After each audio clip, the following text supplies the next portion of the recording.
तो हेडिंग डालना है हमें आज ह्यूमन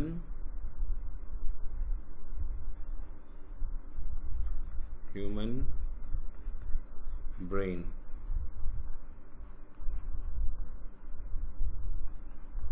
ह्यूमन ब्रेन, देखो ह्यूमन ब्रेन का ना डायग्राम बनाने के लिए तो बहुत कम टाइम आया है, ठीक है ना। लेकिन यदि आप डायग्राम बनाना चाहो तो डायग्राम जो है ना आप एनसीईआरटी में से देख के जो है ना बना सकते हो, ड्रॉ कर सकते हो, ठीक है। मैं अभी एक डायग्राम लेके आता हूँ यहाँ पे, ठीक है। मैं बना नहीं रहा, फालतू में टाइम जाएगा, ठीक है। और ह्यूमन ब्रेन बहुत कम टाइम पूछा है उसको ड्रॉ करने के लिए, लेकिन ऐसा नहीं है कि नहीं पूछ सकता, पूछ सकता है, ठीक है। So this is the human brain, right. अब इसमें जो है देखो, जो ये वाला पोर्शन है, दिस पोर्शन है ना, ये फोर ब्रेन है, इसको हम फोर ब्रेन कहते हैं, राइट। फोर ब्रेन के पीछे जाओगे, सो दिस पार्ट है ना, ये जो आपको कर्व पार्ट दिख रहा है, क्वाइल दिख रहा है, दिस इज सेरेब्रम, ठीक है ना। और जो ये है this one is the skull, ठीक है ना। तो देखो ह्यूमन ब्रेन जो है ना के ऊपर सबसे पहले ना क्रैनियम होता है, जिसको हम स्कल भी कहते हैं, क्रैनियम, ठीक है ना। क्रैनियम के अंदर ना बहुत सारे मैनिंग्स के लेयर होते हैं, मैनिंजेस भी कहते हैं उसको, मैनिंग्स के लेयर होते हैं ऐसे 3 लेयर्स, ठीक है ना। मैनिंग्स, ठीक है ना। ये जो मैनिंग्स लेयर है ये क्या करता है ना कि एक तो क्रेनियम जो है हमारा जो है ये सबसे टफ होता है, बहुत टफ होता है जितने भी हमारे बोन है उसमें। और इसका जो ज्वाइंट होता है ना, उसके ज्वाइंट को हम कहते हैं सूजर ज्वाइंट। वो ऐसा ज्वाइंट है जो मूव नहीं करता, इमूवेबल ज्वाइंट्स हैं, राइट। उसके नीचे ये कुशन लाइक स्ट्रक्चर है मैनिंग्स, ये कुशन प्रोवाइड करता है ताकि कहीं चोट भी लगे तो ये जो अंदर ब्रेन है उस तक जो है ना वो ना जा पाए, प्रेशर चोट जो भी है वो ब्रेन अंदर इनर लेयर जो है ब्रेन का अंडरलेइंग लेयर्स, उसको ब्रेन के लेयर को जो है कोई प्रॉब्लम ना करे। अच्छा, ब्रेन और मैनिंग्स के बीच में ना एक फ्लूइड भरा रहता है, उसको कहते हैं सेरेब्रल फ्लूइड। ऐसे एक फ्लूइड भरा हुआ रहता है, इसको हम कहते हैं सेरेब्रल फ्लूइड, ठीक है ना। तो इन सब का काम वही है कि जो भी एक्सटर्नल शॉक जाएगा, कोई प्रेशर जाएगा, वो ब्रेन तक ना पहुंचे, ठीक है ना। इसी मैनिंग्स के अंदर ना फीवर हो जाता है ना, तो जिसको कहते हैं मेनिंजाइटिस, कहते हैं ना दिमागी बुखार हो गया है, तो उसी में होता है फीवर वो। अच्छा, तो सेरेब्रम जो है, सेरेब्रम के पीछे यहाँ पे देखो, this one is the cerebellum. ये जो आपको ट्री के जैसा दिख रहा है ना, दिस इज सेरेबेलम, ठीक है ना। अच्छा, इसके बाद सेरेबेलम के नीचे ये देखो, this region is called medulla oblongata, ठीक है ना। And this one is called pons, this white region is called midbrain, ठीक है ना। ये जो वाइट रीजन है this is called midbrain, उसका ये पार्ट जो है वो हाइपोथैलेमस है, ठीक है ना, हाइपोथैलेमस। ठीक हमारे हाइपोथैलेमस के नीचे यहाँ पे ये देखो, ये बल्ब लाइक स्ट्रक्चर है, ये पिट्यूटरी ग्लैंड है। पिट्यूटरी ग्लैंड को हम लोग कहते हैं मास्टर ऑफ ऑल ग्लैंड, मतलब ये सारे ग्लैंड को कंट्रोल करता है, ठीक है।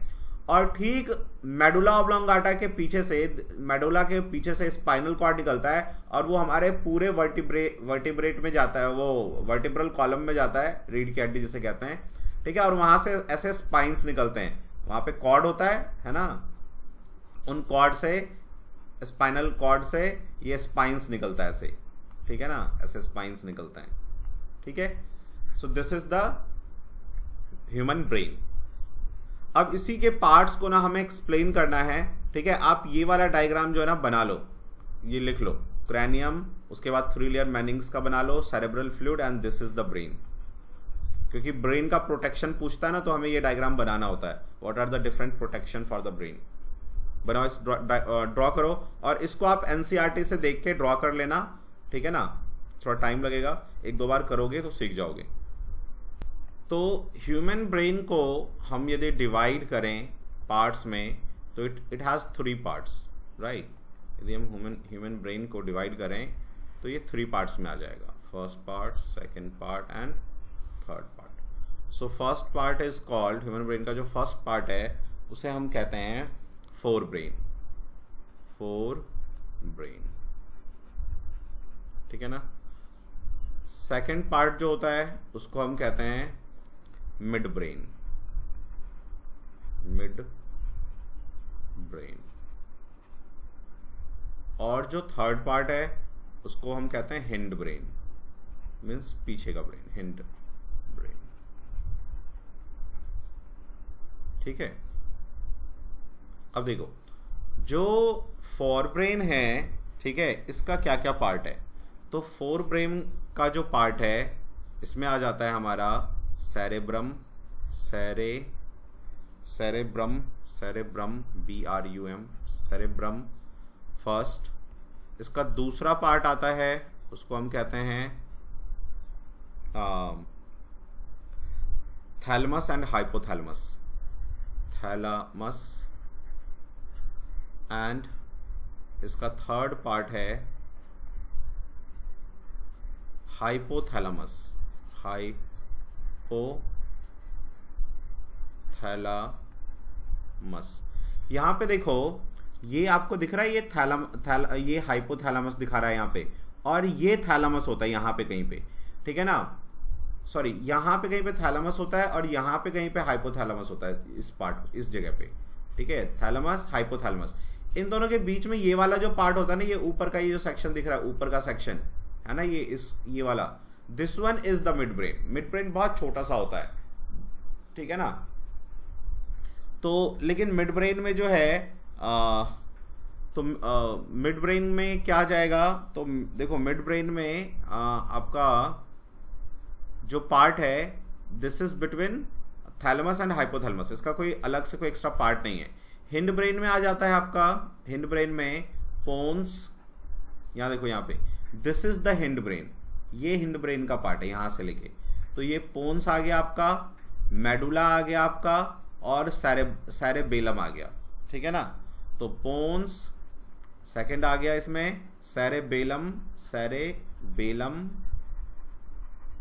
ठीक है, और थर्ड आ गया आपका मेडुला ऑब्लोंगाटा, इसका पूरा नाम है medulla oblongata, medulla oblongata,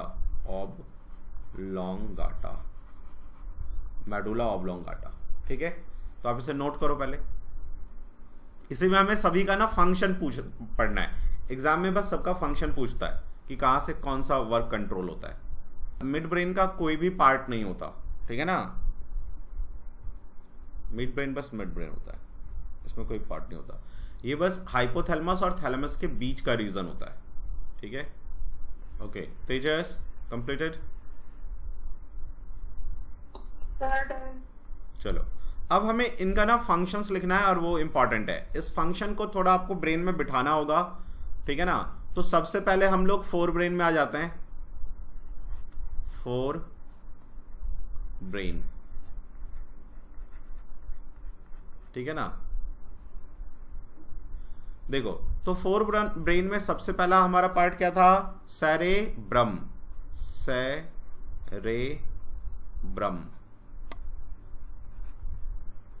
cerebrum. तो ये जो मुझे कैसे याद है, ब्रम से ना मेरे को बुद्धि याद आता है, ठीक है ना। तो सेरेब्रम का काम है जितनी भी बुद्धि, इंटेलिजेंट, थिंकिंग, ये वाले पार्ट है ना, वो सेरेब्रम काम करता है। तो आप ऐसे याद रख सकते हो, कुछ भी शॉर्टकट बना सकते हो अपने लिए, तो वो याद रहेगा। तो इसका क्या क्या फंक्शन है, थिंकिंग,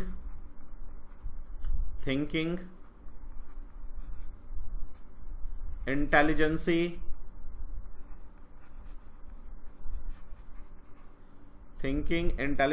रीजनिंग, ठीक है ना। जो स्पीच है ना, जो आप बोलते हो वो भी सेरेब्रम का पार्ट होता है, स्पीच, ठीक है ना।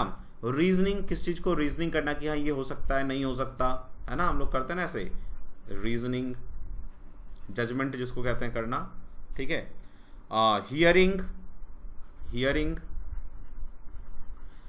और यदि आपके ब्रेन में पहले से कोई इंफॉर्मेशन है तो उसको यूज कैसे करते हैं हम, ये हमारा सेरेब्रम उसको हमसे यूज करवाता है, या यही उस पार्ट इंफॉर्मेशन को इकट्ठा करके रखता है, ठीक है ना।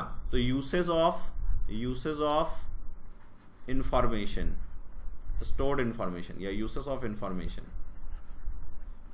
इंफॉर्मेशन, ठीक है ना। तो आप देख रहे हो इसमें मैक्सिमम चीजें वो रिलेटेड हैं जो आपको इंटेलिजेंसी प्रोवाइड करता है, thinking, intelligency, speech, reasoning, hearing, है ना, ये सब इंटेलिजेंसी से रिलेटेड है। यहां से देखो एक वो बना के दे सकता है आपको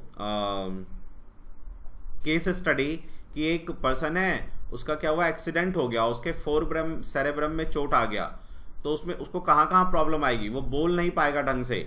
देखना किसी को ना सर पे सामने से जैसे चोट लग जाता है ऐसे दीवार में कहीं भी वॉल में, तो ये जो सामने वाला हमारा ब्रेन है, फोर ब्रेन, ठीक है ना, ठीक आईज के ऊपर यहाँ पे चोट लग जाए तो थोड़ी देर के लिए ना वो अजीब तरह से बिहेव करने लग जाएगा, उसकी स्पीच चली जाएगी, हियरिंग चला जाएगा, ठीक है ना।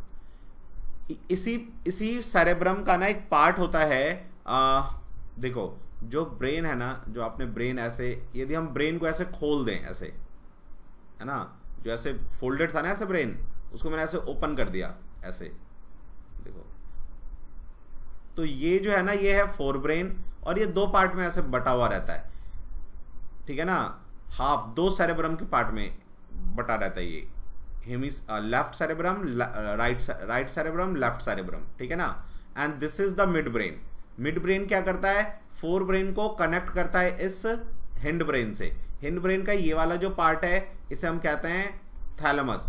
थैलेमस के ठीक नीचे ये वाला जो पार्ट होता है इसको हम कहते हैं सॉरी थैलेमस कह रहा हूं मैं, इसको हम कहते हैं cerebellum. This is cerebellum. Cerebellum के नीचे पोन्स होता है, ये पोन है, और पोन के नीचे ये वाला जो पार्ट है ना, ये वाला, दिस इज मेडुला ऑब्लोंगाटा, ठीक है ना। और यहीं पे जो यहाँ पे ना ये हाइपोथैलेमस है, दिस पार्ट इज हाइपोथैलेमस।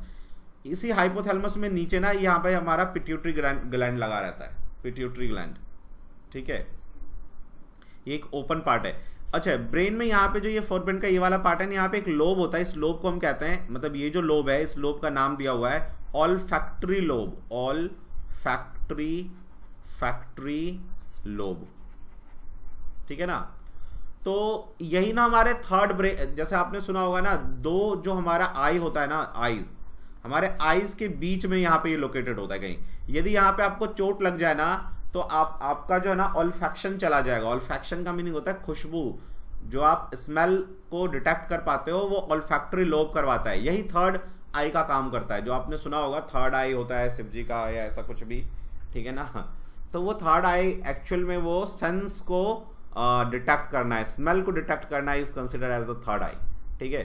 तो ये ऑल्फैक्टरी लोब करवाता है, ये ऑल्फैक्शन स्मेल को डिटेक्ट करता है, right. So thinking, intelligence, speech, reasoning, hearing, uses of information ये सेरेब्रम करता है, ठीक है। ठीक इसके इसमें क्या होता है, देखो इसमें बहुत सारे ना एरियाज होते हैं, ठीक है ना। तो उसी एरिया में एक होता है olfactory lobe, second point, olfactory lobe, ठीक है, ये सामने वाला पार्ट होता है एकदम। तो ऑल्फैक्टरी लोब क्या करता है, डिटेक्ट स्मेल को डिटेक्ट करता है, राइट। और इसी का थर्ड पार्ट है हाइपोथैलेमस, ठीक है ना, हाइपोथैलेमस,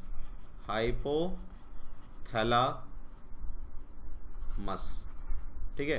तो हाइपोथैलेमस का काम है। अच्छा, इसी में देखो क्या होता है, कोई राइट हैंड का होता है ना, उसका लेफ्ट हाइपोथैलेमस वर्क करता है, राइट पार्ट का होगा तो लेफ्ट हाइपोथैलेमस वर्क करता है। ये ऐसा आपने सुना होगा कि जो राइट चलाता है उसका लेफ्ट ब्रेन काम करता है, जो लेफ्ट चलाता है वो राइट ब्रेन काम करता है, ऐसा सच में है ना, कोई वो मिथ नहीं है। तो ये क्या कंट्रोल करता है, हाइपोथैलेमस, ठीक है। तो आप हाइपर कब हो जाते हैं, ऐसे याद रखो, हाइपोथैलेमस, आप हाइपर कब हो जाते हैं, गुस्से में कब आ जाते हैं, जब आपकी बॉडी का टेम्परेचर बढ़ जाता है। तो टेम्परेचर को कंट्रोल कौन करता है, हाइपोथैलेमस, ठीक है। जब आप बहुत ज्यादा गुस्से में आते हो, ये सब होता है आपको, तो देखना आपको फिर थोड़ी देर के बाद भूख लगेगी, प्यास लगेगा, है ना। तो ड्रिंकिंग, ठीक है ना, यानी थ्रस्ट, ईटिंग, इन सबको कंट्रोल करता है। जब भी आपको गुस्सा आता है ना, तो आपके साथ जो भी होता है कि आपका टेम्परेचर, ड्रिंकिंग, ईटिंग, ये चीज़ें बढ़ जाती है। या कभी वैसे भी आपको जब ड्रिंकिंग कैसे पता चलता है, तो हाइपोथैलेमस आपका उसे डिटेक्ट करता है। ईटिंग, भूख लगी, ये कौन बताता है, हाइपोथैलेमस। वो बस मैं याद रखने के लिए कह रहा हूँ कि आप ऐसे याद रख लो, हाइपर आप तब होते हो जब आप गर्म हो जाते हो, टेम्परेचर बढ़ जाता है, तो उस टाइम हमें ड्रिंकिंग, प्यास लगता है, भूख लगती है। ये बस याद करने का तरीका है। अदरवाइज ये टेम्परेचर को डिटेक्ट करता है। ड्रिंकिंग, आपको प्यास जब भी लगेगी तो आपको हाइपोथैलेमस बताता है, ठीक है ना। और ईटिंग, जब भी आपको भूख लगेगी तो आपको हाइपोथैलेमस आपको बताएगा कि आपको भूख लगी है, ठीक है। लिख लीजिए इसको। हाँ, तो सेक्सुअल बिहेवियर ऐसे भी लिखा आ सकता है एग्जाम में, लिबिडो, तो वो सेक्सुअल बिहेवियर ही होता है, वो कंट्रोल करता है। इमोशनल रिएक्शंस, इमोशनल रिएक्शन है ना, इमोशनल रिएक्शंस, ठीक है। इमोशनल रिएक्शन, जैसे आप मूवी देख रहे हो और मूवी में कोई ऐसा सीन है जिसमें रोना आ रहा है तो आपको भी रोना आ रहा है, so that is the emotional reactions. So वो सारा काम जो है हाइपोथैलेमस करवाता है ना। एक्साइटमेंट, प्लेजर, ठीक है ना, गुस्सा, मोटिवेशन, ये भी यही कंट्रोल करता है। क्या क्या लिख लो इसके नीचे, क्या, pleasure, pleasure, excitement, excitement, rage, गुस्सा, ठीक है ना, मोटिवेशन, है ना। आपको स्पीच सुनो, मोटिवेट हो जाओ कि अब तो मैं महेंद्र सिंह धोनी बनूंगा, सो दैट इज मोटिवेशन। सो वो सब सारा जो है काम हमारे हाइपोथैलेमस का है। Very important part of the brain. Main ध्यान रखना जो एग्जाम में बहुत बार पूछा है वो ये, टेम्परेचर, ड्रिंकिंग एंड ईटिंग, ठीक है। तो ड्रिंकिंग और ईटिंग का एक पार्ट और भी काम करता है भाई, सेरेब्रम, ठीक है ना, अभी हम लोग पढ़ेंगे। तो ये ईटिंग और ड्रिंकिंग का क्या काम करता है, ये करता है अर्ज। अर्ज मतलब चाह, जो आपको लगता है ना कि यार भूख लग रही है, प्यास लग रहा है, ठीक है ना, वो काम ये करवाता है। लेकिन उसका जो मस्कुलर पार्ट है ना, जो उसका मूवमेंट वाला पार्ट है, जैसे आप खाओगे तो मुंह चलाओगे, ठीक है ना, तो ये जो काम करवाता है वो करवाता है सेरेब्रम। उसको अभी हम लिखेंगे, पहले आप ये लिख लो। ओके, नेक्स्ट आ जाओ। देखो, तो अब हम आ जाते हैं मिड ब्रेन पे। मिड ब्रेन, तो हमारा मिड ब्रेन क्या क्या काम करता है। फर्स्ट पॉइंट देखो, ये तो क्या करता है, कनेक्ट करता है हिंड ब्रेन, फॉर ब्रेन को हिंड ब्रेन से। तो यहां पे लिख देते हैं इस बात को, it connects for brain to hind brain, ठीक है ना। अच्छा, ये कंट्रोल क्या क्या करवाता है, तो जैसे हमारे गर्दन का मूवमेंट है, ठीक है ना, हमारे हेड का मूवमेंट है, और हमारे ट्रंक, ये हमारा हेड, ये हमारा गर्दन, नेक, और ट्रंक, पेट वाला हिस्सा, इसका जो मूवमेंट है ना वो मिड ब्रेन करवाता है, ठीक है ना। तो इट कंट्रोल्स व्हाट इसके सारे फंक्शन यहाँ लिख रहे हैं हम लोग। So it controls movement of what, movement of head, बी आपका हेड हो गया, उसके बाद आपका नेक हो गया, उसके बाद आपका ट्रंक हो गया। Trunk, head, neck and trunk का जो मूवमेंट है वो इसको ये करवाता है, ठीक है। इसके बाद ये जो साउंड को लोकेट, जैसे आप कहीं से आवाज आ रही होती है तो आप पता कर लेते हो ना कि इस तरफ से आवाज आ रही है ना, तो लोकेट करवाता है साउंड को, लोकेट साउंड,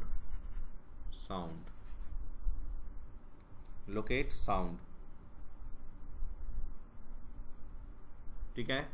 उसके बाद आप किसी एक ऑब्जेक्ट पे आई को फोकस करते हो, वो काम भी यही करवाता है, फोकसिंग ऑन एन ऑब्जेक्ट। किसी ऑब्जेक्ट पे जब आप फोकस करते हो आई से, तो वो भी यही करता है।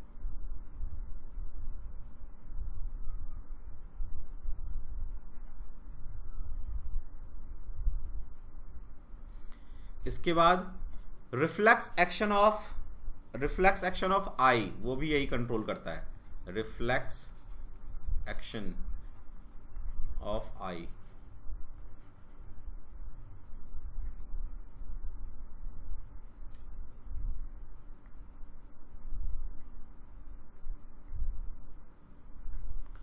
या मत लिखो, इसको मत लिखो, ये मेनली मेडुला ऑब्लोंगाटा का ही पार्ट होता है, छोड़ दो इसको, बस फोकस ऑन ऑब्जेक्ट तक लिखो।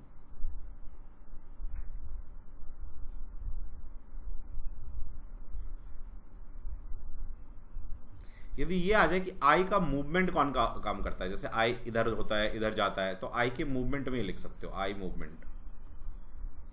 ठीक है, जो हमारा प्यूपिल है वो डायलेट होता है, ऐसे फैल जाता है, ठीक है ना, तो प्यूपिल का डायलेशन भी यही करता है, प्यूपिल डायलेशन।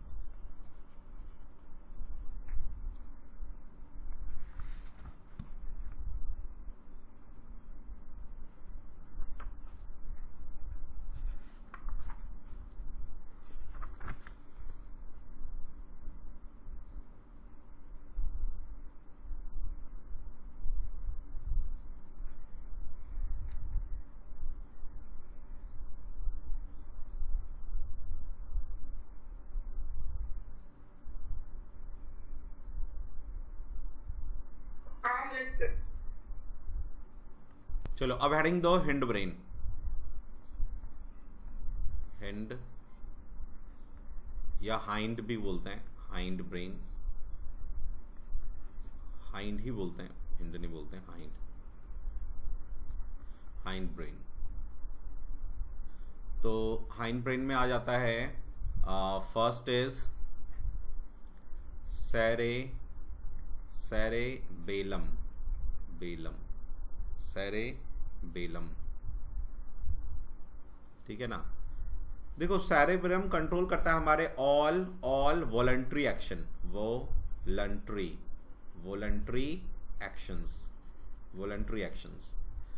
एक्शंस जो हमारे कंट्रोल में होता है, ऐसे एक्शंस जो हमारे कंट्रोल में होता है। तो हमारे कंट्रोल में क्या होता है, हमारा मस्कुलर मूवमेंट, तो वो सारा काम कौन करवाएगा, सेरेब्रम। तो मस्कुलर एक्शंस लिख दो, मस्कुलर एक्शन। और क्या काम करवाता है ये मस्कुलर एक्शन के बाद, बॉडी को इक्विलिब्रियम में रखता है, मेंटेन पोस्चर या इक्विलिब्रियम ऑफ बॉडी। तो हमारी बॉडी का इक्विलिब्रियम मेंटेन करता है। यदि हम किसी के सेरेब्रम में ना मार दें, उसके सेरेब्रम को डैमेज कर दें, तो वो खड़ा नहीं हो पाएगा। अब देखना जिसके किसी के भी ना सर में, जो आपके जहां पे आप देखना सर में एक पोर्शन आपको दिखेगा इस तरह का, आप जब ऐसे ब्रेन है हमारा, ऐसे एक पोर्शन दिखेगा जहां से हेयर ऐसे मूव कर जाए, ये सर्कुलर टाइप का दिखेगा, आपको फील होगा कि सर्कुलर जैसा है, ठीक है ना। वहीं आसपास होता है सेरेब्रम। तो सेरेब्रम, ठीक है ना, सेरेब्रम जो है ये इक्विलिब्रियम को मेंटेन करता है। यदि इसमें चोट आ जाए तो वो खड़ा नहीं हो पाएगा सीधा, ठीक है ना, जो भी पेशेंट है वो सीधा खड़ा नहीं हो पाएगा। तो equilibrium of the body maintain करता है ये, ठीक है। उसके बाद मेंटेन क्या करता है, वॉकिंग को यही मेंटेन करता है, ठीक है ना। जब आप खाते हो, ड्रिंक करते हो, या सॉरी ड्रिंकिंग के टाइम में जो आपका मस्कुलर एक्शन होता है, एक्शन, वो ये परफॉर्म करता है। अर्ज तो परफॉर्म करता है हाइपोथैलेमस, कि आपको प्यास लगी है ना। एक्चुअली वहां पे होना चाहिए था थर्स्ट, अब चाहो तो वहां पे थर्स्ट कर दो, थर्स्ट मतलब प्यास लगना। ये मस्कुलर मूवमेंट को काम करवाता है ना। आप कैच करते हो, CATCHING, कैचिंग, तो वो कौन करता है, सेरेब्रम आपको हेल्प करता है, सेरेब्रम, है ना। आप राइडिंग करते हो, राइडिंग, है ना, इसमें जो मस्कुलर मूवमेंट को करेगा, वर्क करवाएगा, वो यही करवाएगा। ड्राइविंग करोगे तो वही करेगा। सो आप इसलिए याद रखो, ऑल वॉलंटरी एक्शन जो आपके चाह में है, muscular equilibrium, muscular action, equilibrium, walking, drinking, catching, riding, है ना, रनिंग, सब सेरेब्रम का काम है, सेरेबेलम का काम है। लिख लो। इसका सेकंड पार्ट क्या है, पोन्स। तो ये रेस्पिरेशन को कंट्रोल करता है, ठीक है ना। जो बॉडी में रेस्पिरेशन होता है उसको ये कंट्रोल करता है, रेस्पिरेशन को। थर्ड, मेडुला ऑब्लोंगाटा, बहुत ही इंपॉर्टेंट है, ये पूछता है बहुत ज्यादा। मेडुला ऑब्लोंगाटा, इसी को कहते हैं सेकंड ब्रेन, है ना। जो कई बार मूवी वगैरह में सुना होगा, वो पीछे नहीं मारना चाहिए, वहां सेकंड ब्रेन होता है, दिस मेडुला ऑब्लोंगाटा, ठीक है। ये कंट्रोल करता है हमारे सारे इनवॉलंटरी एक्शंस, रिफ्लेक्स एक्सेस, है ना, कार्डियोवास्कुलर रिफ्लेक्शंस, वो सारा यही काम करता है, तो ये क्या क्या काम करेगा? ऑल इनवॉलंटरी एक्शन जो आपके चाह में नहीं है, इनवॉलंटरी, ऑल इनवॉलंटरी एक्शंस जैसे फॉर एग्जाम्पल ब्रीदिंग अपने आप हो रहा है, आपके कंट्रोल में तो नहीं है। आप तेज फास्ट कर सकते हो लेकिन होता रहता है अपने आप। ब्लड प्रेशर, ठीक है। Reflex actions, cardiovascular reflex actions, ऐसे लिख लो, कार्डियोवास्कुलर मतलब हार्ट का जो काम है, कार्डियोवास्कुलर रिफ्लेक्स यही कंट्रोल करता है, ठीक है। गैस्ट्रिक सिक्रीशन, जो आपके डिफरेंट एंजाइम सिक्रीट हो रहा है वो भी यही कंट्रोल करता है, गैस्ट्रिक सिक्रीशन, ठीक है।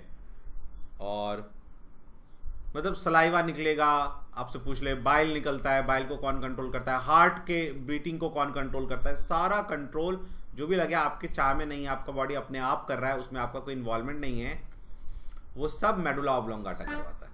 हाँ बोलो। तो ऑक्सीजन गया माइटोकॉन्ड्रिया में, वहां पे ग्लूकोज जो है एटीपी देता है, दैट इज द रेस्पिरेशन, ठीक है ना। ब्रीदिंग उसका एक पार्ट है, ठीक है। तो ब्रीदिंग जो हम लेते हैं, इनहेल करते हैं, है ना, इनहेल और एक्सहेल, वो कंट्रोल करता है मेडुला ऑब्लोंगाटा। लेकिन जब वो ऑक्सीजन चला जाता है माइटोकॉन्ड्रिया में और वहां जाके एटीपी जनरेशन करता है, that respiration is the work of bones. अब देखो, अब यदि आपसे एग्जाम में पूछ ले कि what is the function of human brain, तो ये सारा लिख देना, walking, eating, drinking, all the thinking process, reasoning process, blood pressure, all is controlled by brain. ये अलग से लिखवाने की जरूरत है?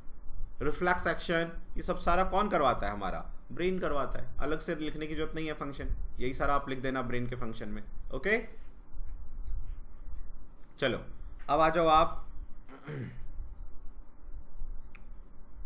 प्रोटेक्शन ऑफ ब्रेन के ऊपर। प्रोटेक्शन ऑफ ब्रेन, हेडिंग डाल दो प्रोटेक्शन ऑफ ब्रेन।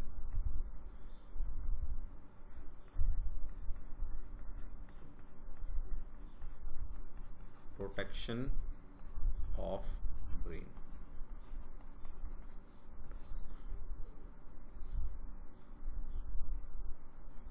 तो लिख लो इसमें, brain is protected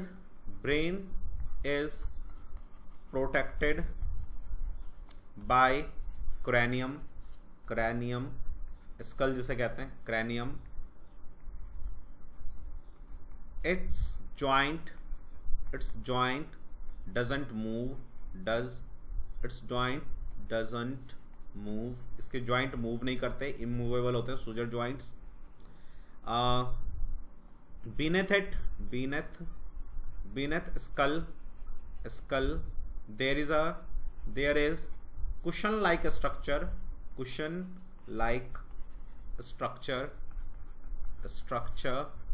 called Mannings, ठीक है। and below it brain is in cerebral fluid, तो फ्लूइड भी सॉक्स से बचाएगा। इतने सारे प्रोटेक्शन होता है, ठीक है। आप वो डायग्राम बना देना जो मैंने अभी बनवाया था आपको, ठीक है ना। ये ब्रेन, ये मैनेजेस, यहाँ पे सेरेब्रल फ्लूइड, ये स्कल, राइट, लिख लो। और जो हमारा ये स्पाइनल कॉर्ड है वो कौन प्रोटेक्ट करता है उसको? बैकबोन, वर्टिब्रल कॉलम, तो लिख लेते हैं इसको भी, spinal cord protected by vertebral column, ठीक है, लिख लीजिए। देखो अब आप हेडिंग डालो मूवमेंट ड्यू टू ग्रोथ और movement in plant, movement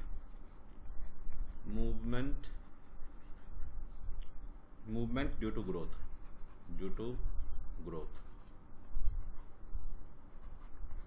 movement due to growth.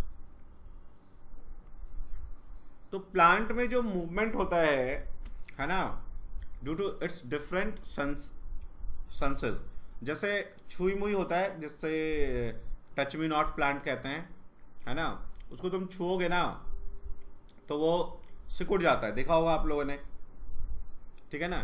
तो इसी तरह के मूवमेंट्स को हमें पढ़ना है। तो इसमें जो मेन क्वेश्चंस आता है एग्जाम में, हम ठीक उसी को कर रहे हैं, ठीक है। तो हेडिंग डाल दो tropic movement. Movement of growth में पहले पूछता है what is tropic movement and its type. Tropic movement, movements, tropic movements. तो जब भी प्लांट किसी स्टिमुलस की वजह से मूव करता है, that is called tropic movement. तो हम क्या लिखेंगे, when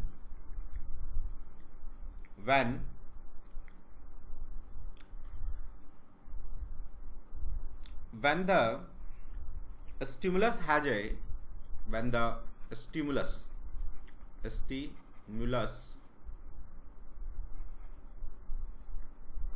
in plants has a direction, has a particular, when the stimulus in plants has a particular direction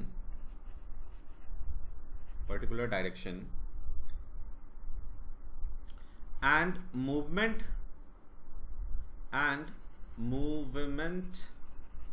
of plants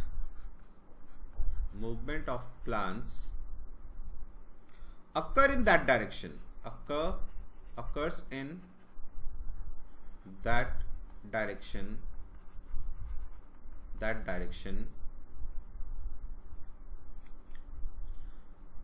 this movement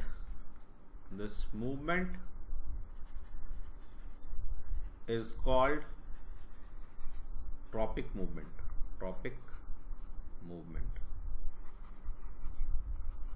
this movement is called tropic movement. लिख लो इसको। Okay अभी क्या हुआ, कुछ गधे जो है ना, जो वो डूब गया था ना टाइटैनिक, उसको देखने पहुंच गए नीचे, खुद भी डूब गए। बेवकूफ, डूबे हुई चीज को देखने जा रहे हैं, बताओ, इतनी चीजें हैं दुनिया में देखने के लिए।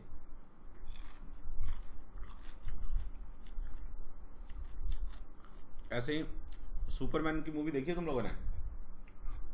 सुपरमैन की मूवी में ना, जो कोई भी लीड एक्टर का रोल करता था ना, जो सुपरमैन बनता था, वो मर जाता था। हाँ करते हैं। तो ट्रॉपिक मूवमेंट के बाद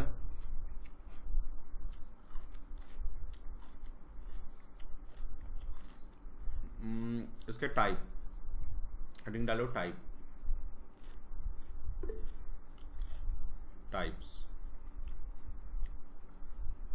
तो टाइप में जो फर्स्ट है दैट इज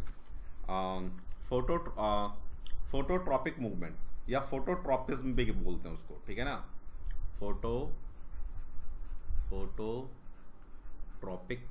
फोटोट्रॉपिक मूवमेंट, या इसी को फोटोट्रॉपिज्म भी बोलते हैं।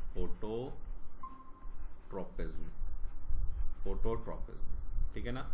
तो आपने देखा होगा प्लांट्स को क्या होगा ना, प्लांट्स जैसे झुक जाता है टुवर्ड्स सनलाइट,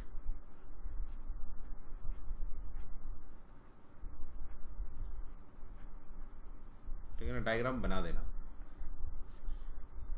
यदि सनलाइट इधर से आ रही हो तो इधर की तरफ झुक जाएगा, वो बेंड हो जाएगा। That is called phototropic movement. तो इसमें स्टिमुलस क्या है? सनलाइट या लाइट, सनलाइट या फिर लाइट आप लिख सकते हो। तो इसमें होगा क्या, the movement of plant part response to the light is called phototropic movement. क्या कहेंगे, द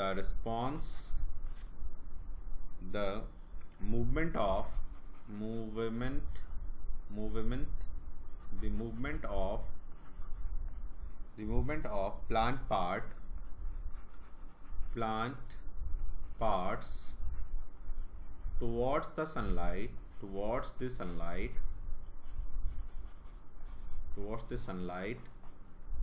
is called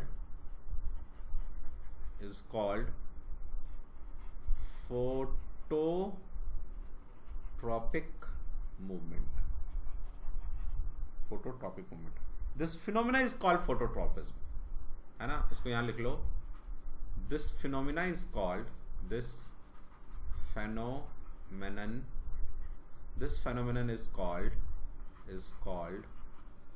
phototropism.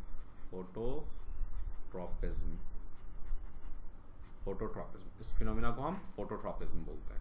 इस ग्रोथ में क्या होगा, ये सूट का जो पार्ट है ये सनलाइट की तरफ ग्रोथ करेगा और जो तुम्हारा रूट है वो सनलाइट के अवे ग्रोथ करेगा, दूर जाएगा उससे. ठीक है, तो वो खैर लिखने की जरूरत नहीं है उतना. चलो अब नेक्स्ट हेडिंग दो. सेकेंड टाइप ऑफ मूवमेंट जो है वो है हमारा जियोट्रॉपिक मूवमेंट. जियोट्रॉपिक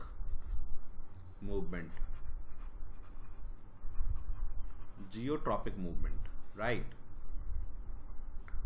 देखो, तो इसमें स्टिमुलस क्या होगा, ग्रेविटी. स्टिमुलस होगा ग्रेविटी. तो जब प्लांट का कोई भी पार्ट ग्रेविटी के डायरेक्शन में मूव करे, that is called geotropic movement. जैसे हमारा रूट है ना, वो ग्रेविटी की तरफ मूव करता है.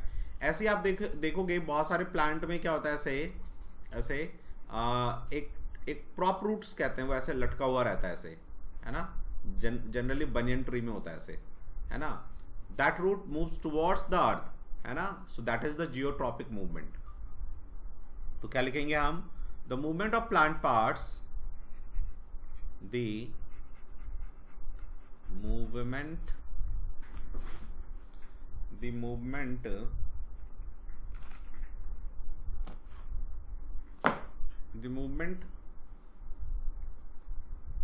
of plant parts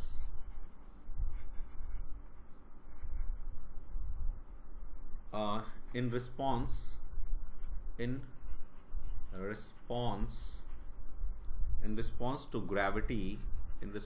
to gravity is called geotropic movement.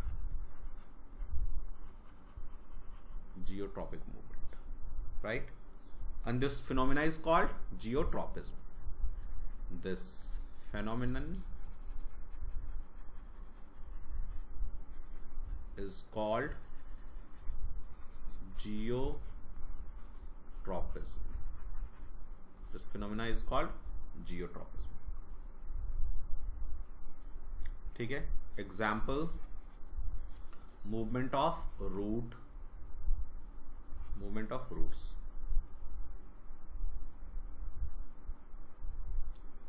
Ring डालना है. थर्ड है ना, ये थर्ड वन. पहला हमने लिखा फोटोट्रॉपिज्म, सेकंड हमने लिखा था इट्स क्या कहते हैं, जियोट्रॉपिक मूवमेंट. थर्ड हमें लिखना है hydrotropic movement. Hydrotropic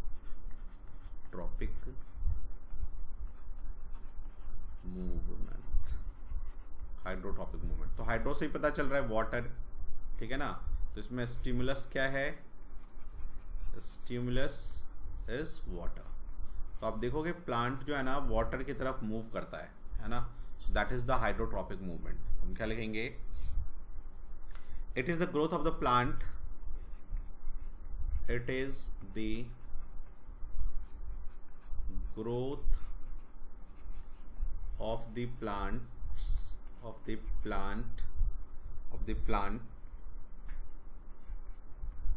in response to water. in response to water, right, to water. This phenomenon is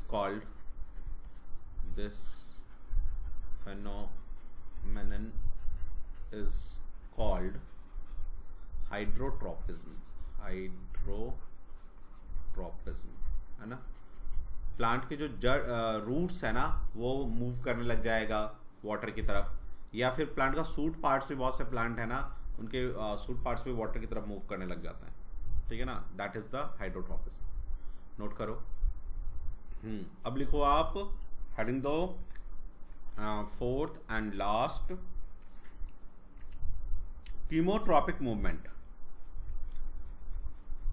chemotropic movement. Plants ना कुछ केमिकल्स को रिस्पॉन्ड करते हैं और उसकी तरफ मूव करने लग जाएंगे या उससे दूर चले जाएंगे. That is called chemotropic movement. ठीक है ना. जैसे आप हम लोगों ने अपने टाइम में स्कूल में किया था, एक पेट्रा डिश लिया, उसके अंदर एक प्लांट के सेल को रखा और यहाँ पे ना एक वो रख दिया केमिकल जो टॉक्सिक था. तो ये जो सेल था ना इससे दूर चला गया, और जब कार्बोहाइड्रेट और स्टार्च का इस तरह का पार्ट रखा तो उसके पास आ गया. ठीक है ना. तो केमिकल्स, कुछ केमिकल्स ऐसे हैं जिसके तरफ मूव करता है और कुछ से दूर, and this is called chemotropism और कीमोट्रॉपिक मूवमेंट. तो लिखते हैं इसको. लिखो स्टिमुलस. स्टिमुलस. तो स्टिमुलस हो जाएगा आपका केमिकल. केमिकल तो होगा क्या इसमें? It is the growth of the plant. It is the growth of the plant, of the plants, of the plants in response of certain chemicals. This phenomena is called, this phenomenon is called chemotropic movement. Chemotropism.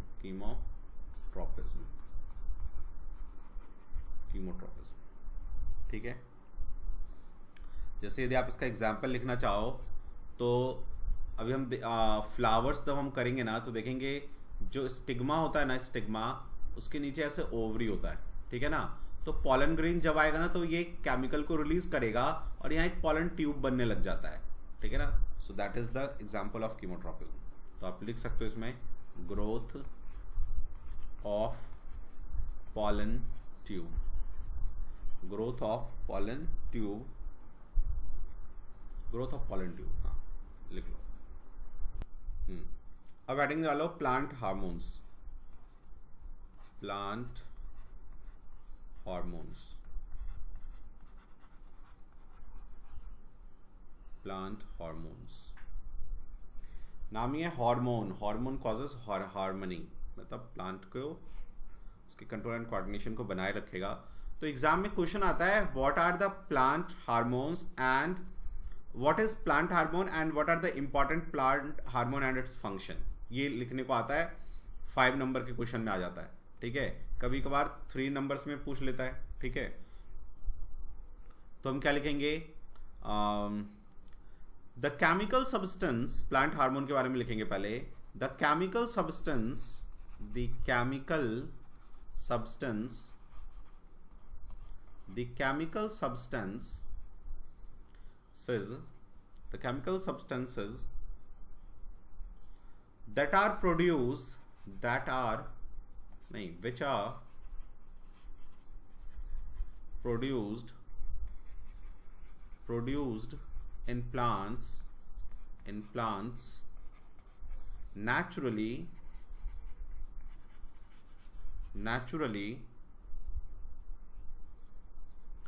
and capable in regulating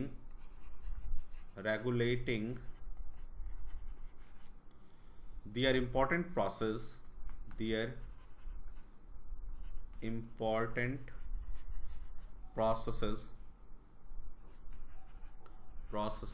are called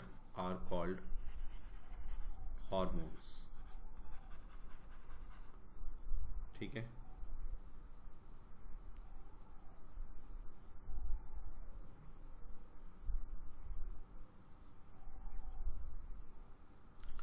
different hormone control different coordination, right. तुम क्या लिखेंगे, different hormones controls different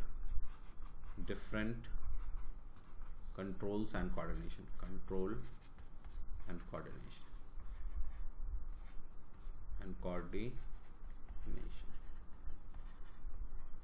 तो this is the plant hormone. अब लिखेंगे इसके type, different type of plant hormones. पहले आप ये लिखो, प्लांट की जो हार्मोनल वर्क है ना, इनका जो एक्शन होता है वो स्लो होता है, स्लो एक्शन, ठीक है ना, स्लो एक्शन। केमिकल है क्योंकि ये, और जो इलेक्ट्रिकल एक्शन होते हैं वो फास्ट होते हैं, so this are the slow action. तो अब हेडिंग दो डिफरेंट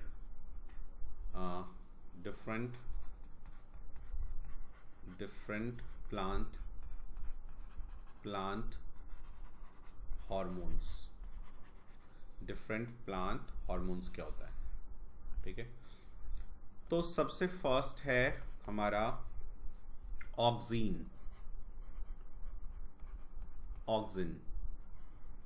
राइट। देखो, तो ऑक्सिन को ना हम ग्रोथ हार्मोन कहते हैं, ठीक है ना।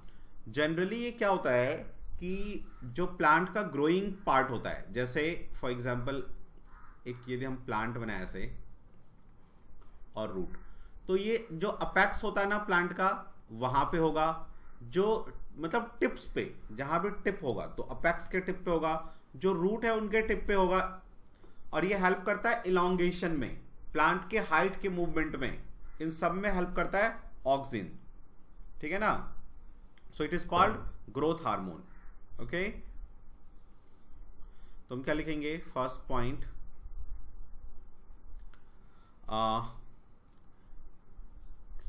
लोकेशन पहले हम लिख लेते हैं लोकेशन कि सिंथेसाइज कहां होता है, location, synthesized in root and shoot tips, ठीक है ना। तो वहां पे ये सिंथेसाइज होगा। फंक्शन क्या है,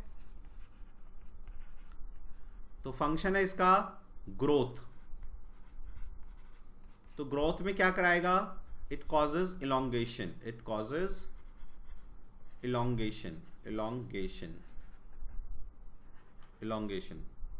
ठीक है।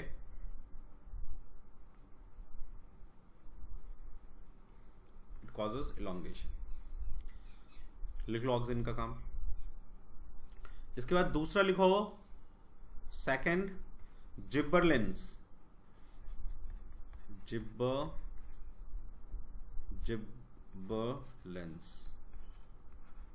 ठीक है ना।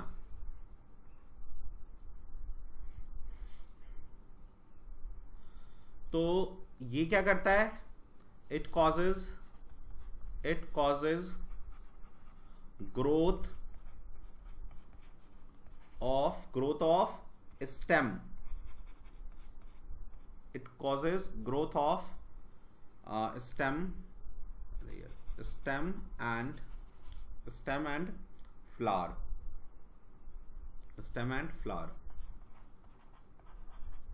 ठीक है ना। जैसे स्टेम धीरे धीरे मोटा होता जाता है ना, उसका गर्थ इंक्रीज होता है, so it caused by gibberellins, and flowers का भी जो ग्रोथ है वो जिबरलिंस कंट्रोल करता है, नोट कीजिए। चलो थर्ड डालो, साइटो मीन्स नाम से पता चल गया सेल, साइटोकिनिन की काइनेसिस मीन्स होता है डिवीजन, किनेंस। तो ये क्या करेगा, तो सीधा लिख दो इसमें, इट प्रमोट्स सेल डिवीजन, ठीक है। फोर्थ में आओ, एब्सिक एसिड,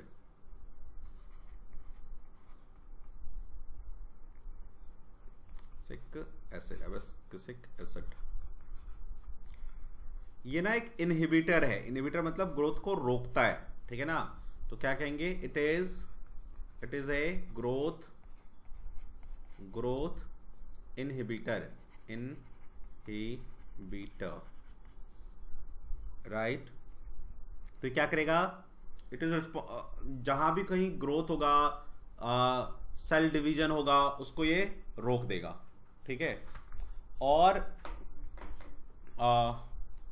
ये जैसे कोई मुरझा जाता है ना प्लांट, या फिर जो पत्ते मुरझाने लग जाते हैं, that is all the function of this abscisic acid.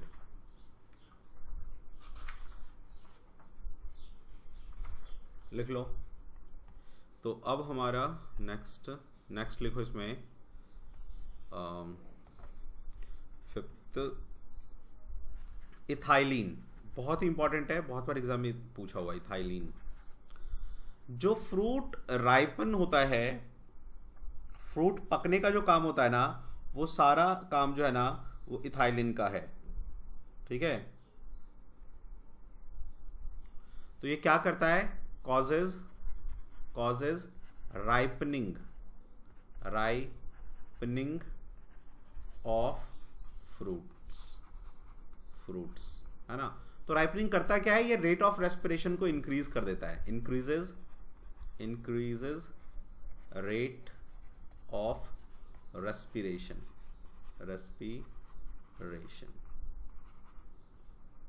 ठीक है ना। लिख लो। क्या हुआ है, which hormone is called stress hormone in the plant, ठीक है ना। तो ये जो है ना एब्सिक एसिड, इसी को कहते हैं स्ट्रेस हार्मोन, ठीक है ना। ये क्या करता है, रेट ऑफ मेटाबॉलिज्म को ना स्लो कर देता है। ग्रोथ को इनहिबिटर है ना, ग्रोथ इनहिबिटर, तो कैसे ग्रोथ को इनहिबिट करेगा, मेटाबॉलिज्म को स्लो कर देगा, प्लांट के मेटाबॉलिज्म को ये स्लो कर देगा, ठीक है ना। तो चाहो तो लिख लो, इट इनहिबिट मीन्स रोक देगा, इट इनहिबिट्स मेटाबॉलिज्म, उसको रोक देगा, ठीक है ना। उसी का ठीक उल्टा इथाइलिन उसको इंक्रीज कर देगा, ताकि जल्दी से राइप कर जाए फ्रूट। चलिए, so this was the plant hormone. अब हम लोग करेंगे एनिमल हार्मोन। तो आप अब हेडिंग डालो, ह्यूमन हार्मोन्स इन ह्यूमन या एनिमल हार्मोन्स, एनिमल हार्मोन्स।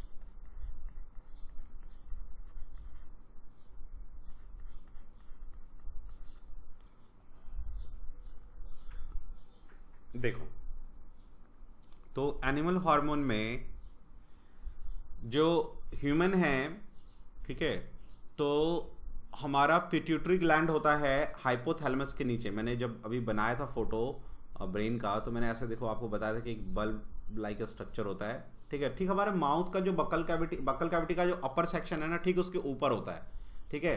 तो कई बार आपने सुना होगा, वो रामदेव बाबा बताता रहता है कि जो अपर पार्ट है जो, उसको जो है ना दबाया करो, तो वो इसी को, ताकि सेंसेशन ना यहाँ तक पहुंचे। और pituitary gland is the master of all gland, तो वो इसीलिए ऐसा कहता है, ठीक है। सो यहाँ पे जो है वो पिट्यूटरी ग्लैंड है, दिस पॉइंट पे, यहाँ पे, ठीक है।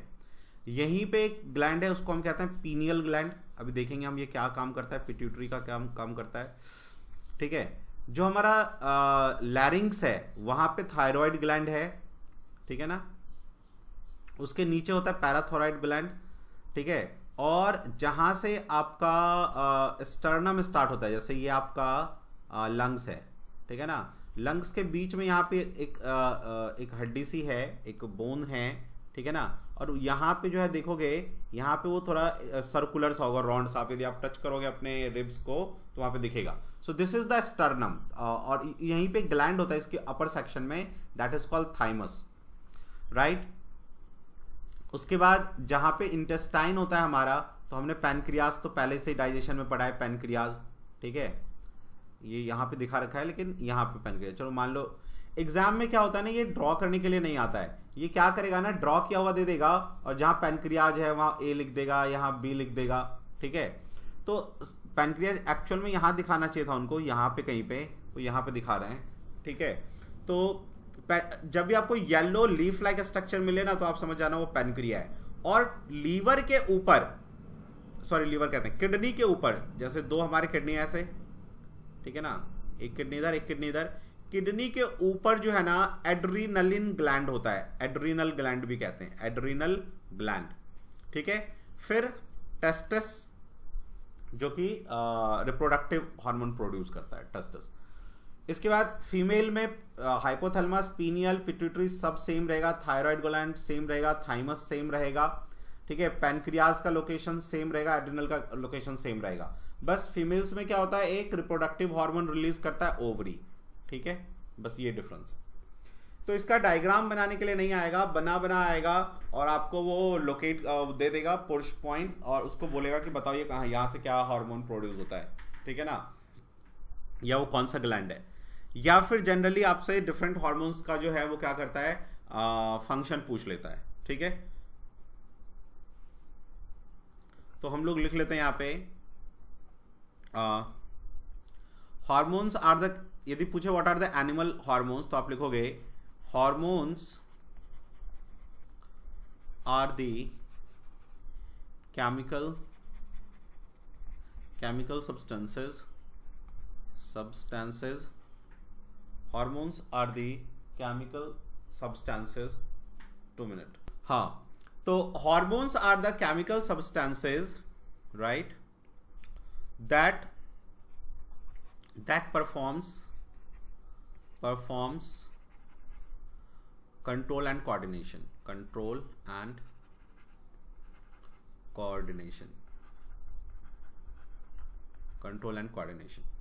ठीक है।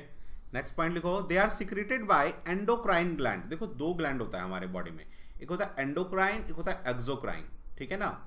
जो एंडोक्राइन ग्लैंड है ये डक्टलेस होता है। डक्टलेस का मतलब जैसे हमारा ब्लड जो है ना वेन्स में फ्लो करता है, तो वो डक्ट है, उसे कहते हैं डक्ट में फ्लो करता है। लेकिन एंडोक्राइन ग्लैंड ना डक्ट में फ्लो नहीं करता, ये डक्टलेस है, इसका कोई डक्ट नहीं अपना। लेकिन एक्सोक्राइन ग्लैंड जो है ना वो डक्टस है, वो डक्ट्स में फ्लो करता है। तो एक्सोक्राइन ग्लैंड खैर हमारे सिलेबस में है भी नहीं 10th में, अपने सिलेबस में। और जो एंडोक्राइन ग्लैंड है, ठीक है, वो डक्टलेस होता है। तो हम सबसे पहले पॉइंट लिखेंगे कि hormones are secreted by endocrine glands, ठीक है। Endocrine glands are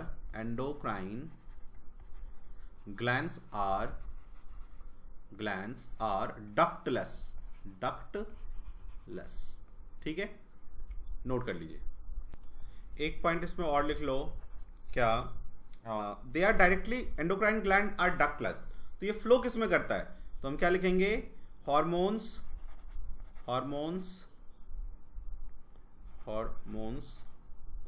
are poured directly into the blood,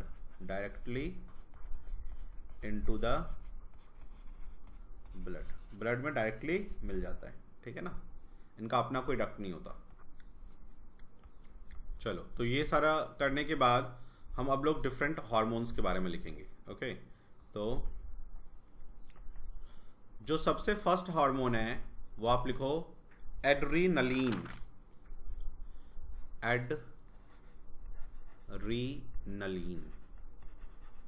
adrenaline, ठीक है ना। देखो जो हमारा किडनी होता है ना, किडनी, उसके ऊपर एड्रीनलिन ग्लैंड होता है, किडनी के ऊपर, ठीक है। So this is kidney and on this there is a adrenaline gland, adrenaline gland. ठीक है, तो हम सबसे फर्स्ट पॉइंट ये लिखेंगे, adrenal gland, not adrenaline gland, adrenal gland, adrenal glands are present on kidneys.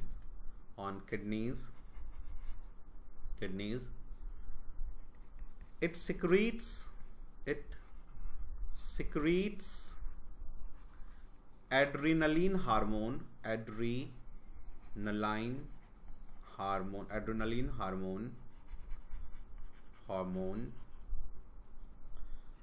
ये करता क्या है, this hormone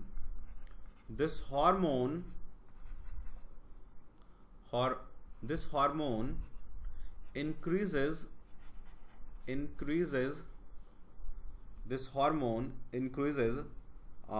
heart rate,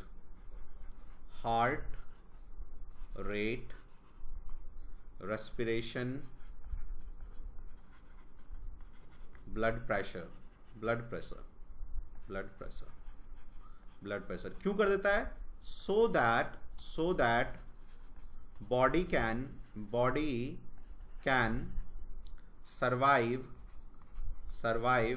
in emergency condition,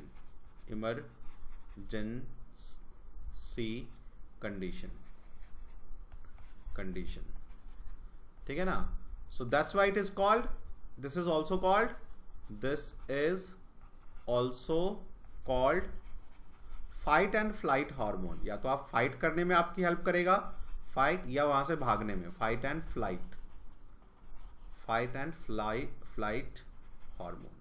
this is also called fight and flight hormone. ठीक है ना? इसका जो टारगेटेड ऑर्गन होता है वो होता है हार्ट, उस पर एक्ट करता है ये जनरली।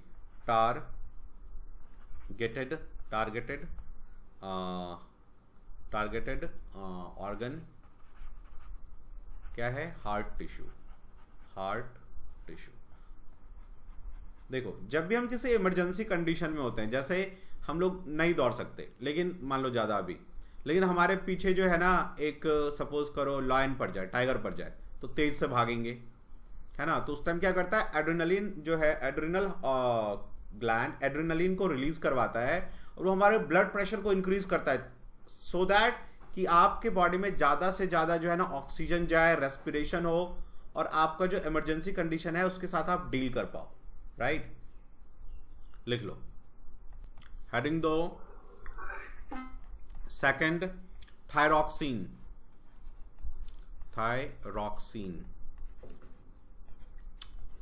तो फर्स्ट पॉइंट लिखो, इट इज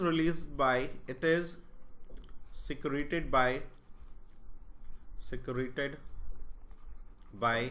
thyroid gland।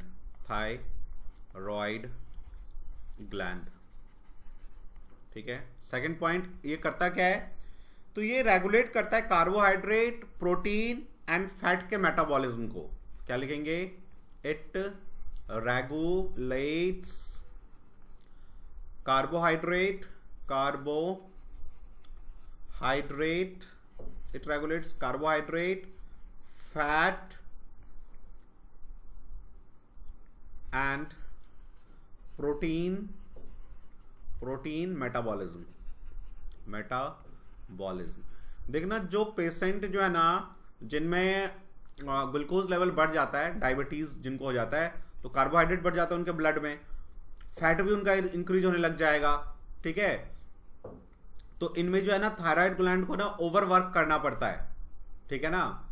इसकी वजह से उनको जो है, उनका जो थायराइड का जो सिक्रीशन है बढ़ जाता है।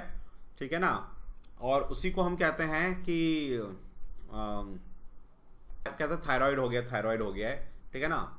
तो थायरॉक्सिन का सिक्रीशन इंक्रीज हो जाता है, और यदि ज़्यादा इंक्रीज हो गया, ठीक है, तो वो गॉइटर कॉज करता है। एक डिजीज होता है, वो उसमें क्या होगा, थायराइड ग्लैंड में ना सूजन आने, स्वेल अप हो जाएगा, so that is called goitre. तो it secretes it is secreted by thyroid gland, it regulates carbohydrate, fat and protein metabolism. जिनमें थायराइड प्रोड्यूस नहीं होगा ढंग से थायरॉक्सिन, उनमें ये मेटाबॉलिज्म प्रॉपर नहीं हो पाएगा, ठीक है ना। अच्छा, उसके बाद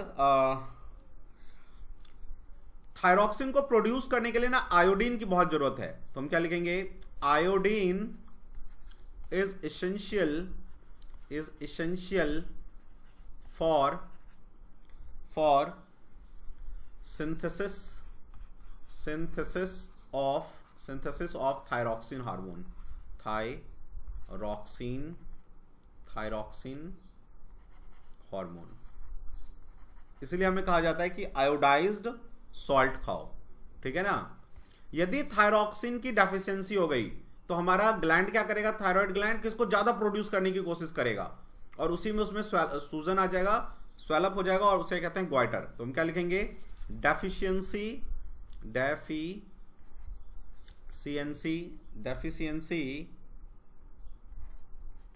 ऑफ दिस हार्मोन causes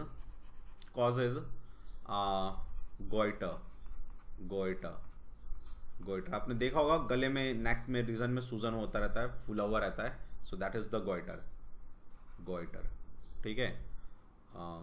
जिनको भी थायराइड डिजीज है उनमें ये होने के चांसेस होते हैं, गोइटर लिख लीजिए। तो after thyroxine give the heading third hormone, growth hormone,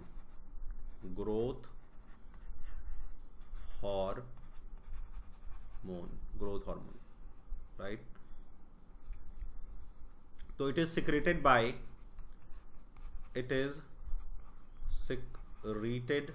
bye pituitary gland. बहुत छोटा होता है, सबसे छोटा ग्लैंड होता है, लेकिन master of all gland, pituitary gland, सबसे छोटा ग्लैंड होता है ये पिट्यूटरी ग्लैंड, ठीक है ना। It is secreted by pituitary gland, smallest gland होता है ये, smallest gland, pituitary smallest gland होता है, smallest gland, but master of all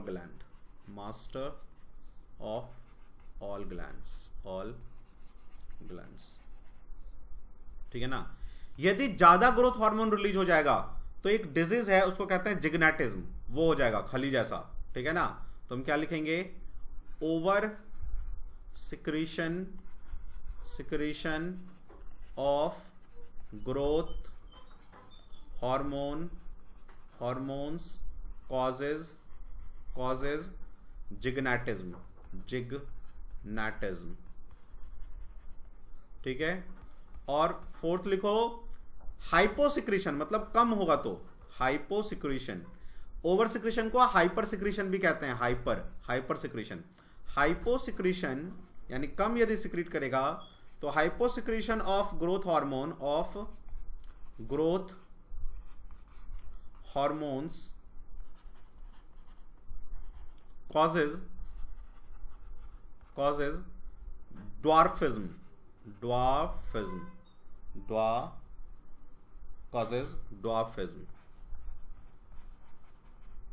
ठीक है, नोट कर लीजिए। चलो, तो अब आप हेडिंग दो फोर्थ, टेस्टोस्टेरोन, ठीक है, टेस्टोस्टेरोन्स। तो लिख लो इसमें, this is a male hormone, this is a male hormone secreted by testes,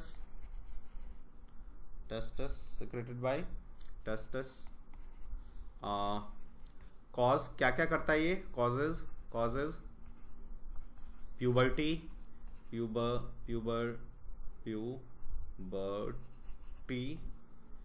puberty changes, puberty में जो चेंजेस आता है, मूंछ का आना, आर्मपिट में हेयर का आना, growth of hair around the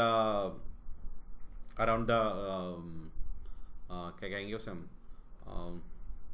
around the organs, ठीक है। And puberty change causes puberty changes, और स्पर्मेटोजेनेसिस कॉज करता है, स्पर्म्स का फॉर्मेशन करता है, स्पर्मेटोजेनेसिस ये काम करता है हमारा टेस्टोस्टेरोन, लिख लीजिए। वैसे टेस्टोस्टेरोन जो है और भी इसके फंक्शंस हैं, बहुत सारे फंक्शन हैं, लेकिन ये मेन फंक्शंस हैं, ठीक है। के बाद आप लिख लेना फोर्थ लिखो, फिफ्थ एस्ट्रोजन। तो ये क्या है, फीमेल हार्मोन। दूसरा secreted by ovary. Third causes puberty changes,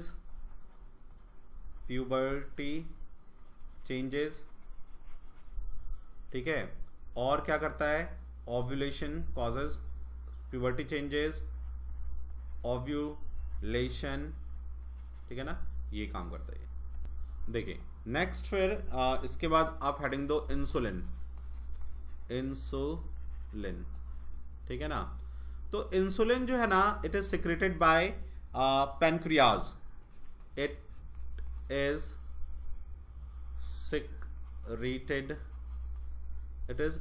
secreted by pancreas,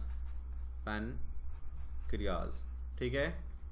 beta cell of the pancreas, beta cell, उसका जो बीटा सेल होता है वो सिक्रीट करता है। सेकंड, ये क्या करता है, इट रेगुलेट्स ब्लड शुगर। कैसे रेगुलेट करता है, तो देखो जैसे हमारे ब्लड में शुगर है, ग्लूकोज, तो ये क्या करेगा, इंसुलिन इस पे एक्ट करेगा, इंसुलिन, और इसको चेंज कर देगा ग्लाइकोजन में, ग्लाइकोजन। तो एग्जाम में कभी कभी क्वेश्चन आ जाता है कि हमारे मसल्स में जो एनर्जी स्टोर्ड होता है वो क्या होता है, ग्लाइकोजन होता है। फिर वो जब आपको एनर्जी की जरूरत पड़ेगी, ग्लूकोज की जरूरत होगी, तो ग्लाइकोजन क्या होगा, ग्लाइकोजन पे फिर से एक हार्मोन एक्ट करेगा, ग्लूकागॉन, ये भी इंसुलिन रिलीज करता है, अल्फा सेल रिलीज करता है, ये बीटा सेल रिलीज करता है, ये अल्फा सेल रिलीज करता है, ग्लूकागॉन, और उसको कन्वर्ट कर देगा ये फिर से शुगर में, ठीक है ना। यदि इंसुलिन की डेफिशिएंसी है, डेफिशिएंसी ऑफ इंसुलिन, ठीक है ना, यदि इंसुलिन की डेफिशिएंसी है, ठीक है ना, insulin deficiency of insulin causes deficiency of insulin causes diabetes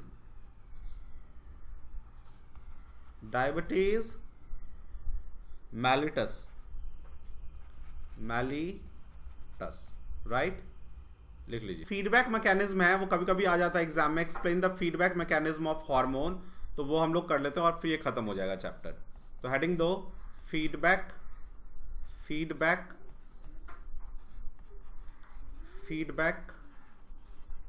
mechanism of hormones, ठीक है। तो आप किसी भी हार्मोन का फीडबैक मैकेनिज्म इसमें समझा सकते हो। हम लोग क्या करते हैं, इसका ले लेते हैं, इंसुलिन का, तो हम लोग कैसे लिखेंगे, जैसे इसको फ्लो चार्ट में लिखेंगे, लिखो कार्बोहाइड्रेट्स इन मील, आपने फूड में कार्बोहाइड्रेट खाया, तो ये कहाँ जाएगा, glucose level rises in blood, glucose level rises in blood, तो ब्लड में ग्लूकोज लेवल हाई हो जाएगा। तो फिर क्या होगा, पैनक्रिएटिक बीटा सेल, या पैनक्रिया भी आप लिख सकते हो, pancreatic beta cell releases secretes insulin को वो रिड्यूस सिक्रीट करेगा। तो इंसुलिन क्या करेगा, इंसुलिन ग्लूकोज को कन्वर्ट कर देगा ग्लाइकोजन में। So insulin converts glucose to glycogen, glycogen. इससे क्या होगा, ब्लड में शुगर का लेवल लो हो जाएगा, glucose level fall in blood. अब ग्लूकोज का लेवल जैसे ही फॉल होगा तो एक इनहिबिटर भेजेगा किसको, पैनक्रेटिक सेल को, ठीक है ना, एक इंफॉर्मेशन जाएगा कि भाई आप इसको बंद करो सिक्रीशन, है ना। तो ये क्या करेगा, इनहिबिट मीन्स बंद करना, inhibits secretion of insulin, right. So this is the feedback mechanism of a hormone. मतलब एक तो हमने ये ग्लूकोज के लिए ले लिया, इंसुलिन के लिए, ऐसे ही सारे हार्मोन्स एक्ट करते हैं, है ना। आपके एग्जाम में यदि आए कि एक्सप्लेन फीडबैक मैकेनिज्म, आप ये चार्ट बना देना, फ्लो चार्ट, ठीक है, दैट वुड बी एनफ, वो आपको मार्क्स मिल जाएगा, ठीक है। तो ये हमारा ये चैप्टर यहाँ पे खत्म हो गया। अब आप इसको रिवाइज करो एक बार, ठीक है, और फिर नेक्स्ट चैप्टर हम लोग स्टार्ट करेंगे जो रिप्रोडक्शन, ठीक है ना, रिप्रोडक्शन हम लोग स्टार्ट करेंगे। इस चैप्टर को अभी फिलहाल आप रिवाइज करो, ठीक है। तो अभी आप लोग इसको रिवाइज करो, प्रॉपर नोटबुक बना के प्रॉपरली रिवाइज करो, ठीक है ना। कोई भी आपको प्रॉब्लम हो तो कमेंट सेक्शन में लिखो, या आप व्हाट्सएप कर सकते हो ऑन दिस नंबर 9205330671, अपना जो भी डाउट होगा, ठीक है। लेकिन जो मैंने आपको बोला है वो काम आपको हमेशा करना है। क्या, एक तो नोट प्रॉपर बनाना, दूसरा रात को हर रोज सोने से पहले 15 मिनट साइंस को 15 मिनट्स रिवाइज करना। यदि आप इतना करते हो तो 100% आपके 80 आउट ऑफ 80 एग्जाम में आएंगे, श्योर आएंगे, ठीक है। चलो मिलता है नेक्स्ट डे नेक्स्ट क्लास में, तब तक के लिए जय हिंद, जय भारत।